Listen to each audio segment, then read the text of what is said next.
Okay, ito pong muli ang inyong Pinoy Firearms Instructor na gunsmith din naman at welcome sa ating munting YouTube channel. Congratulations, tayo ay umabot na ng 41,050 plus na mga subscribers. At bago ako bumati at magpasalamat, ay gusto ko lang muna basahin ang katanungan ni Mary Rose Badilla. Ang sabi niya, Sir, ano po dapat gawin? Minsan po kasi ayaw umikot ng Armscore 202. Pagawan mo ng video para malaman ko. Iba kasi yung pyesa niya. Salamat po. Okay, so revolver yan. At isama na rin natin yung katanungan ni Daniel de Guzman Araga.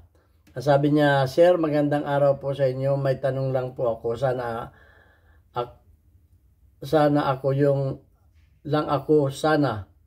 yung firing pin po kasi ng revolver ko nakalabas kasi kaya mahirap ilagay yung bala dahil tatama talaga sa firing pin. Binawasan ko din po yung firing pin pero nakalabas pa din. Okay, bibigyan natin ng kasagutan yan. Ang hirap dito sa tanong na ito, hindi alam kung anong model. Okay, basta revolver yan. So, sasagutin na rin natin. Total, sasagutin natin yung kay Mary Rose na minsan ayaw umikot yung bula ng kanyang Armscore. So, ayan. At bago sagutin yan ay papasalamat lang ako sa patuloy nating mabagal na pagdami pero sure naman na tayo umuusad. At salamat sa inyong pag-share ng ating mga videos, sa mga magaganda ninyong comment at sa pag-like. Okay, maliban doon sa may basher, wag na natin pasinin yung basher. Talagang ganyan yan, pinanganak na basher. At patuloy lang tayo. Dahil marami naman ang natutuwa sa atin. Isa, dalawang basher, wag natin pansinin. Okay, makakasagaba lang yan sa ating pagtuturo. At pasasalamatan ko lang yung ating mga subscribers na hindi nag-skip ng ads sapagkat tayo nga po ay charity vlogger. Bagaman may nagagalit doon sa ating pagcha-charity, kini-question, ay hindi ko po ginagamit yung mga bata na tinutulungan natin para gumawa para sila i-content. Naisip ko na lamang na gamitin ko yung aking malit na kaalaman sa YouTube para yung kinikita nito ay tutulong natin sa kanila. Sila po ay 6 na tinutulungan natin, at least nabibigyan natin ng pambaon. At pasasalamatan ko lang yung mga nagpadala dito sa ating GCash number. Yan po yung aking treasurer. Anak ko po yan. Sana may magpadala uli. Sabi nung basher natin, tayo daw ay namamalimos. Okay, pandagdag po yan sa pambili natin ng mga school supplies sa darating na pasukan. At yun ding nagpapadala sa ating premiere videos. Okay, si Boy Omay ng Riyadh, Saudi Arabia at si Noli Peace America. Na yung pinadala mo, Sir Noli, ay naibili natin ng salamin, reading glasses, yung isang bata na may problema sa kanyang mata. At siya ay tuwan-tuwa. At aking ding binabalita na yung ating mga bata na tinutulungan ay panay mga achiever, mga matatalino. At nangangarap na maging professional balang araw. Okay, at yung huli mong pinadala, Sir Noli, ay ilalaan natin sa pambili ng school supplies ngayon darating na pasukan. Ayan, maraming salamat. Sana may magpadala pa para sa kagalakan ng ating katuwaan ng ating mga bata na maaaring maibili natin ng sapatos at mga bag. Okay, yun. Punta na tayo. Unahin muna natin yung firing pin. Okay. Yung firing pin kasi dapat yan, tanggalin ko ang bulan nito Ang firing pin kasi ay dapat, may problema ang bulan nito Sira kasi ito Yun. Ayaw na matanggal yung bula.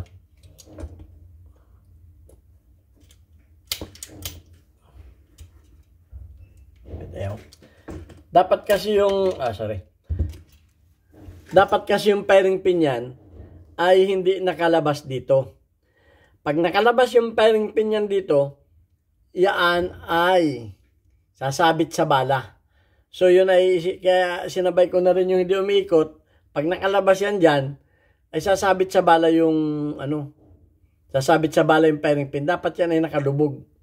Okay, so dapat yan ay lalabas lamang pag naka-press yung ating trigger finger.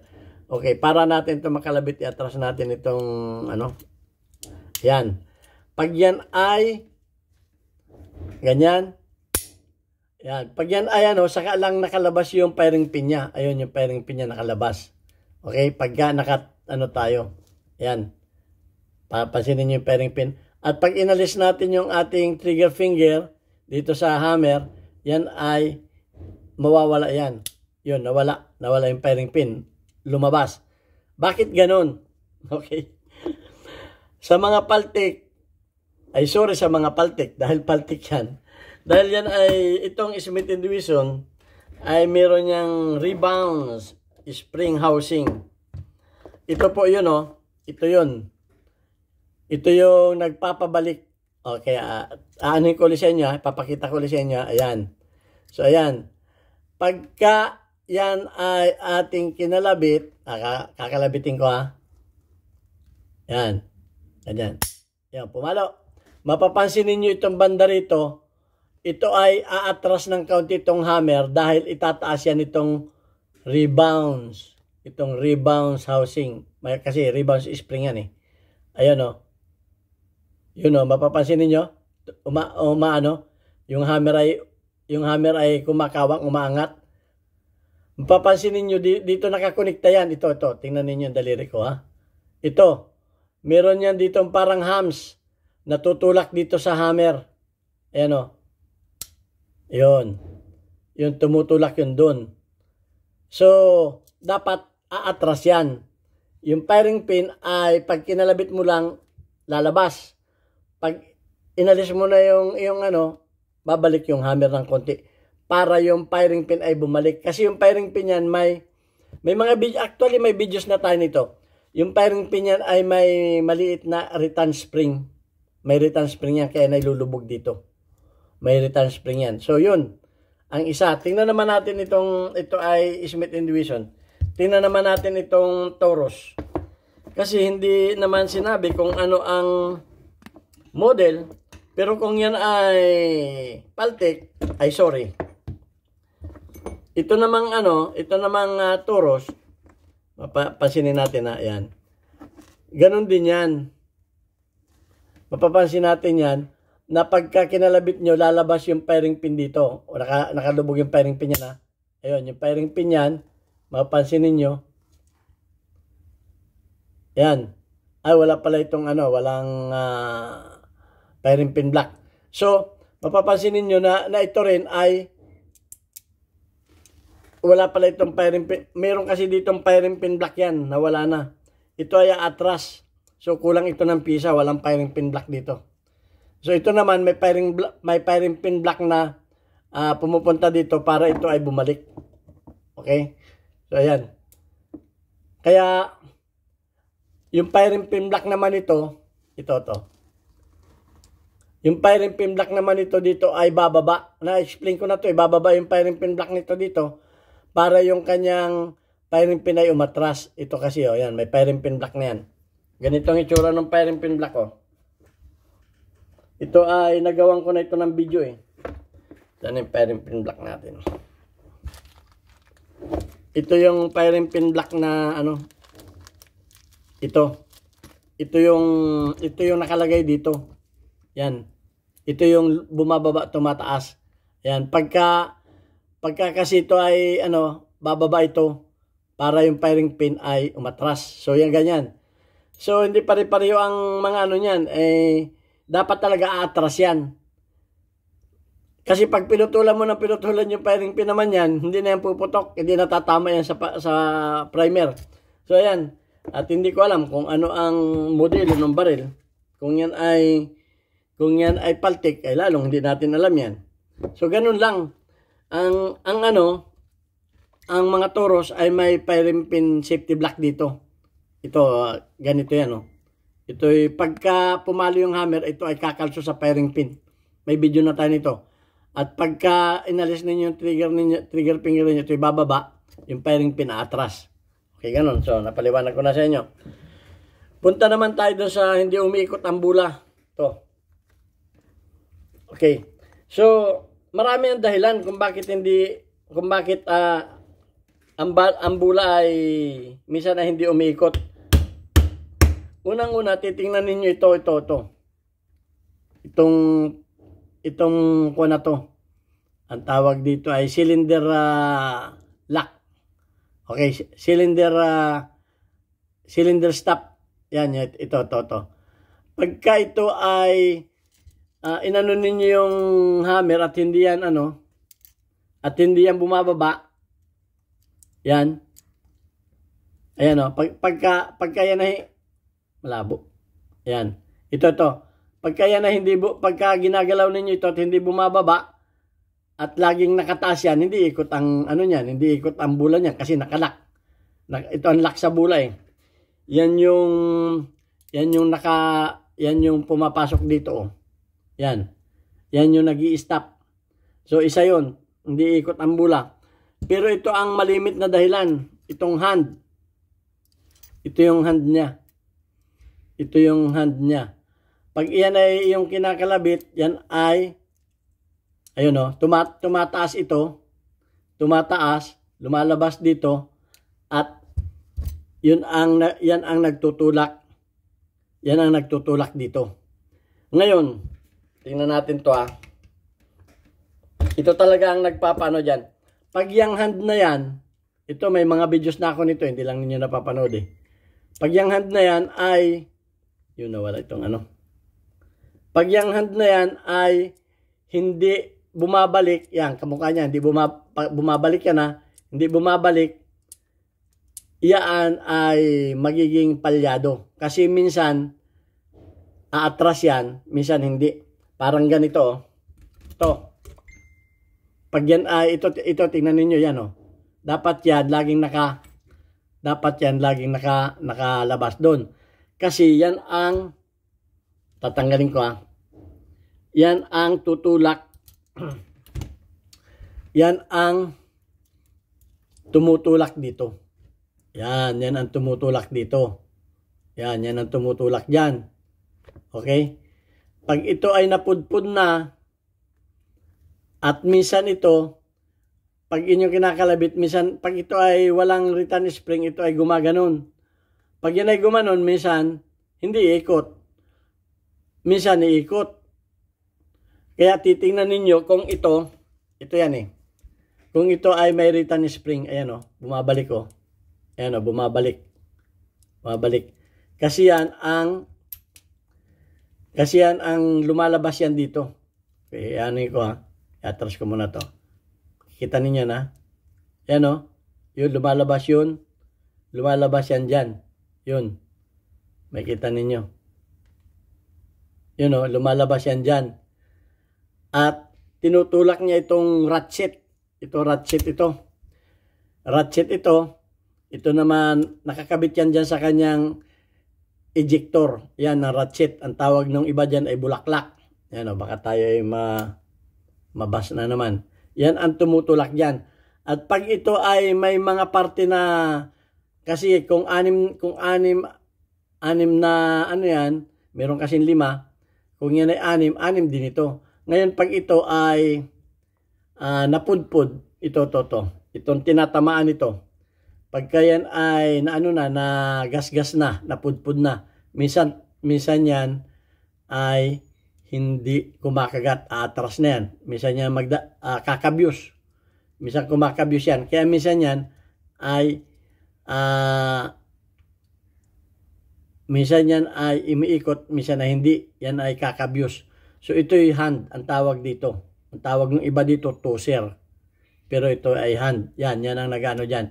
So pag ito ay, parang may tuka yan. Pag ito ay napudpud na, pwede nyo i-rebuild yan. Ang ginagamit kong pang-rebuild dyan ay yung spring. Gamit ang acetylene. Para hindi mano. Okay. Ito, biyak yung Itong ano ba? Guide Okay, rail. pakilagay lang dyan. Sige. Ay, tinan mo, baka may pyesa tayo dyan, oh. Palitan mo na lang. Madaming pyesa dyan, oh.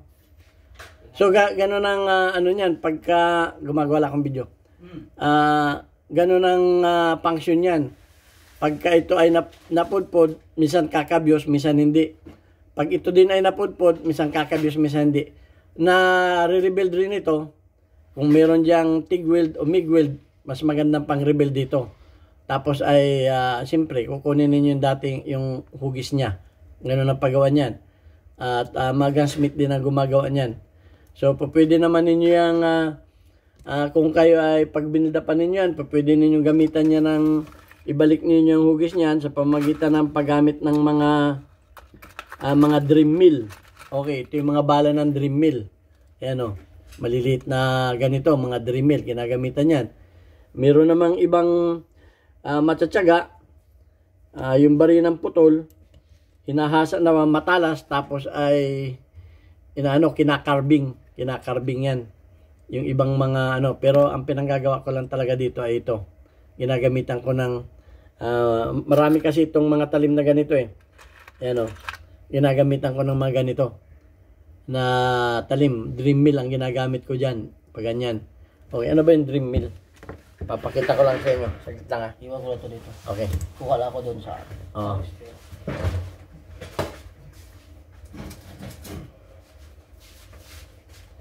Okay. Ito yung dream mill. Yun ang bala niyan. Tapos ay pag pinagtsatsagaan kong kunin yung ano niyan. Pagka nasira na yan. So ayan, yun ang mga pamamaraan dyan. Kung bakit minsan na umikot, minsan hindi. Tingnan din ninyo kung hindi pumapalya kung minsan ito hindi bumababa. Pag hindi yan bumababa, may diferensya yan dito. Dito may diferensya yan. So, ayan. So, ganun lang ang pagagawa niyan. So, hindi natin alam kung ano talaga ang sira niyan. Pero sinasabi ko lang sa inyo yung mga posibleng panggalingan ng malfunction niyan. Okay, so, kung may kulang pa, dagdagan ninyo dahil hindi ko naman sinasabi na kompleto yung aking yung aking sagot. Maaring sumablay tayo dahil hindi naman natin kita yung yung inyong baril. Merong nagsasabi na mali daw yung paliwanag ko. Kung mali yung paliwanag ko sa tingin niyo ay magbigay kayo ng paliwanag, walang problema sa akin. Kung sinakala ninyong mali yung paliwanag ko. At nang mahirap naman yung nagsasabi kayo ng mali yung paliwanag ko, wala naman kayo sinasabing paliwanag. Madaling sabihin yun. Na mali-mali, tatanggap tayo kung tayo yung mali sa pangapaliwanag. Okay? At kung may alam kayo, ituro ninyo sa ating Marami naman kasing, ako ngayon natutuwa sa mga comment ninyo dahil nabibigyan ninyo ng kumbaga panibagong flavor yung ating mga turo. Kasi iba-iba naman tayo na experience. Hindi ko sinasabi na experience ko ay kagaya din ng experience ninyo. So, kung may experience din kayo, kamukha niyan, ay ituro din ninyo. Para matuwa naman yung ating, ating mga subscribers. So, yan. Meron na tayong mga bagong community spotlight, weekly highlight of your most engaged audience members, including your top commenters. Si Mechanic Girl, Chinchin Gutierrez ay may 100 plus ang engagement. Si Christine Lee ay 53 ang engagement. Si Chocolate _boy ay 18 ang engagement. Yan, maraming salamat kay Chocolate Boy. Magaganda ang magaganda ang comment niyan. Si Norman Paul ay meron 43. Si Bruno Mars ay 6 at si Bobby Obillas ay 85. So shout out kay Christine Lee. Magaganda din ang comment niyan. Kay Chocolate _boy, kay Norman Paul, shout out din kay Bruno Mars at shout out kay Bobby Obillas. Okay, hanggang sa muli nating videos. Sana ay may naunawaan kayo at may natutunan kayo sa ating maliit na pagpapaliwanag. Okay, at alam ko merong hindi natutuwa sa ating mga ginagawa pero patuloy lang tayo dahil mas marami ang natutuwa sa ating mga ginagawa. Thank you very much. God bless us all.